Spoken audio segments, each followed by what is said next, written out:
अस्सलामुअलैकुम friends and welcome to Omnipedia. मशहूर biologist Charles Darwin का कहना है, a man who dares to waste an hour of his life has not discovered the value of time. जी हाँ friends, वक्त एक बहुत कीमती चीज़ है जिसकी वैल्यू का अंदाज़ा लगाना नामुमकिन है, और वक्त के सही इस्तेमाल के लिए हमें अपनी लाइफ को प्लान करना बहुत ज़रूरी है।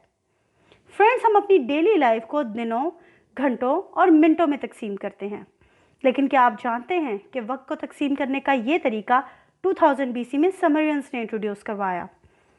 बहुत सी कदीम तहजीबों में औकात, तारीखों और मौसमों का हिसाब सूरज और चांद की गर्दिश से लगाया जाता था, जबकि समरियंस ने सेक्साडेसिमल सिस्टम को इस्तेमाल किया, जिसमें 60 के हिस्से को बुनियाद बनाकर इसे मज़ीद छोटी यूनिट्स में तकसीम किया गया, जिसकी बुनियाद पर आज हम 1 घंटे में 60 मिनट्स और 1 मिनट में 60 सेकेंड्स काउंट करते हैं। जबकि कदीम मिस्री तहजीबों ने दिन को 12-12 घंटे के 2 हिस्सों में तकसीम किया। इस मकसद के लिए उन्होंने लंबे और नोकीले मीनार तामीर किए, जिनको ओबेलिस्क कहा जाता है। इन पर जब सूरज की रोशनी पड़ती तो इनके साए की हरकत से वो दिन के औकात का अंदाज़ा लगाते। फ्रेंड्स, कदीम चीनी तहजीबों में वाटर क्लॉक और कैंडल क्लॉक का इस्तेमाल किया जाता था, जबकि ईरान, इंडिया, तिब्बत और यूरोप के कुछ इलाकों में आर ग्लास इस्तेमाल होता।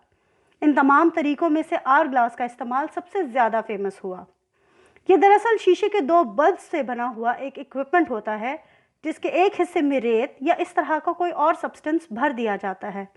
दोनों बल्ब्स के दौरान मौजूद एक छोटे से होल से सब्सटेंस एक बल्ब से दूसरे बल्ब में मुंतकिल हो जाता है, जिससे टाइम की मेजरमेंट का अंदाज़ा लगाया जाता है। इसी तरह का एक और फेमस मेथड सन डायल का इस्तेमाल था, जो कि एक ओबेलिस्क की तरह ही काम करता था।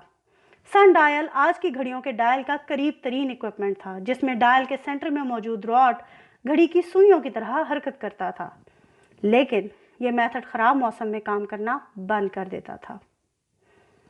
फ्रेंड्स, जब हम बात करते हैं मॉडर्न क्लॉक की, तो पहला water power escapement mechanism clock 3rd century BC में यूनान में बना, जिसमें काइनेटिक एनर्जी को इस्तेमाल किया गया।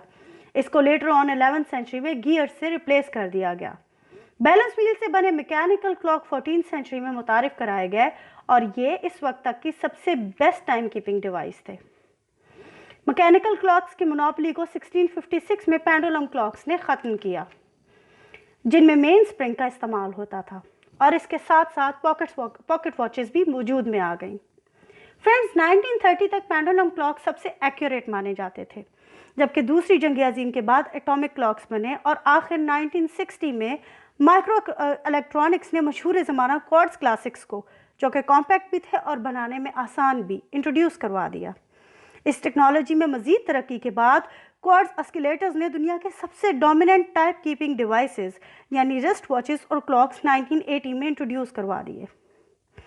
जहाँ तक बात है रिस्ट वॉचेस की, तो पहली रिस्ट वॉच 1812 में क्वीन ऑफ नेपल्स के लिए तैयार की गई, लेकिन इस वक्त तक इसको आर्म वॉच कहा जाता था।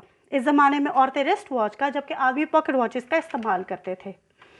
इसके बाद रिस्ट वॉचेस आर्मी ऑफिसर्स के लिए बहुत ज़्यादा मशहूर हुई, और 1880 में जर्मन नेवल ऑफिसर्स के लिए 2000 रिस्ट वॉचेस तैयार की गई। फर्स्ट वर्ल्ड वॉर में रिस्ट वॉचेस को आर्मी ऑफिसर्स की किट का लाजमी हिस्सा करार दिया गया, और आज हम में से हर शख्स रिस्ट वॉच का इस्तेमाल बड़े शौक से करता है। पिछली 2 डिकेड्स में वॉचेस टेक्नोलॉजी के साथ साथ इम्प्रूव होती गई। पहले डिजिटल वॉच और अब स्मार्ट वॉचेस भी मुकाबले में आ गई, जो कि आई वॉच, गूगल वॉच और एंड्रॉयड वेयर के नाम से जानी जाती हैं। और अब हर दिन के साथ साथ लग्जरी ब्रांड्स भी अपनी स्मार्ट टेक्नोलॉजी के साथ मैदान में उतर रही हैं, और आज के इस जदीद दौर में हम इसके स्ट्रगल के स्टार्ट को देखें तो दुनिया हैरत के समंदर में डूब जाती है।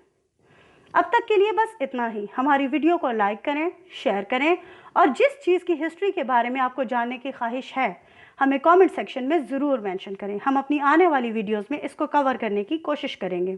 ओमनीपीडिया के साथ जुड़े रहने का बहुत शुक्रिया। अल्लाह हाफ़िज़। अस्सलाम